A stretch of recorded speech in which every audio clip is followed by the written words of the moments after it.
Hello friends, ఈరోజు నేను వంకాయ గుజ్జు కూర వండుతున్నాను.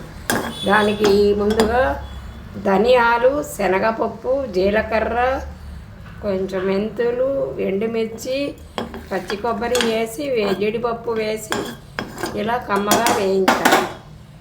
వేయించిన తర్వాత వీటిని పొడి పట్టేసి తర్వాత ఈ 2 టమాటాలు కూడా కలిపి పొడి అయిపోయిన తర్వాత ఈ 2 టమాటాలు కూడా వేసి గుజ్జు చేయాలన్నమాట.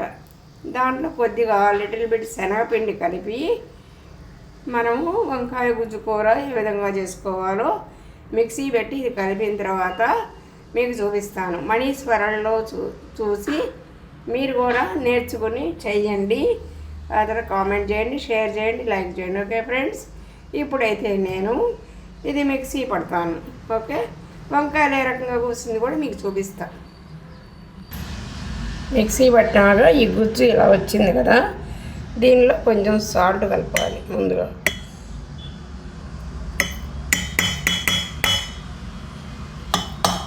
సాల్ట్ కలపాలి, తర్వాత శనగపిండి కలపాలి. 1 టేబుల్ స్పూను శనగపిండి కలుపుతున్నాం. ఇప్పుడు దీన్ని మనం వంకాయల్లో కూరాలన్నమాట. వంకాయలు ఈ రకంగా చీలికలు చేసుకున్నానండి. బాగా లేత వంకాయలు, అసలు అప్పుడే కోసుకొచ్చిన కాయలు బాగా టేస్ట్గా ఉంటాయి అనిపించి నేను వంకాయలతో ఈ విధంగా కొత్త రకంగా రెసిపీ చేయబోతున్నాను. అది మీరు కూడా నేర్చుకుంటారని మీకు చూపిస్తున్నాను. ఓకే, ఇలా మనం పేస్టు కలుపుకోవాలి, బాగా చిక్కగా కలుపుకోవాలన్నమాట. ఈ శనగపిండి బాగా మ్యాష్ చేసి కలుపుకున్న తర్వాత మనం ఇప్పుడు వంకాయల్లో పెట్టుకోవాలి. ఇప్పుడు నేను వంకాయల్లో ఏ విధంగా పెడతానో మీరు చూద్దరు. కానీ ఇలా ఉండే కదా వంకాయలు, ఇలా ఉండే వంకాయల్లో ఇప్పుడు నేను గుజ్జు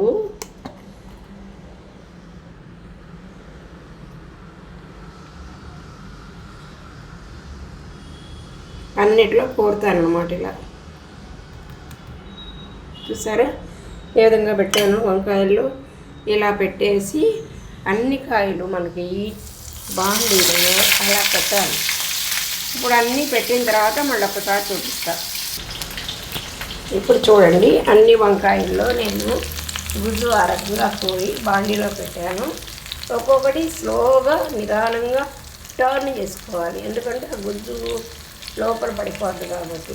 ఇప్పుడు అన్నీ పెట్టేసాం కదా, మిగిలిన గుజ్జు కూడా ఉంటుంది కదా, ఈ గుజ్జు కూడా దానిపైన వేసేసుకోవాలన్నమాట.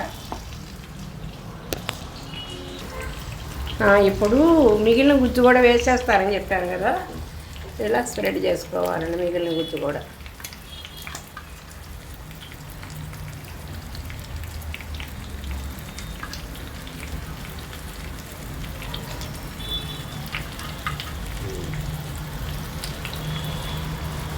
మొత్తం ఎగిపోయిన తర్వాత మగ్గిన తర్వాత ఈ వంకాయ టమాటా గుజ్జుతో కూర ఎలా ఉంటుందో మీకు చూపిస్తా.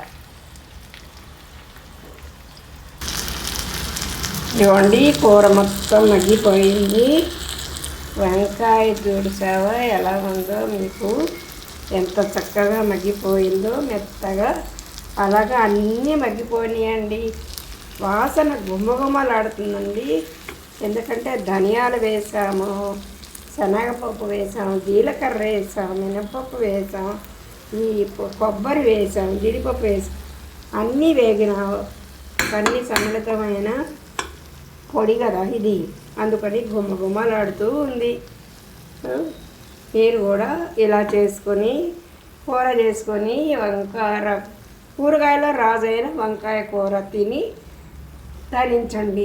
మనీ ఛానల్ని ఎంకరేజ్ చేయండి. ఓకే ఫ్రెండ్స్, చూసారుగా కూర ఎలా ఉందో. Okay friends, bye.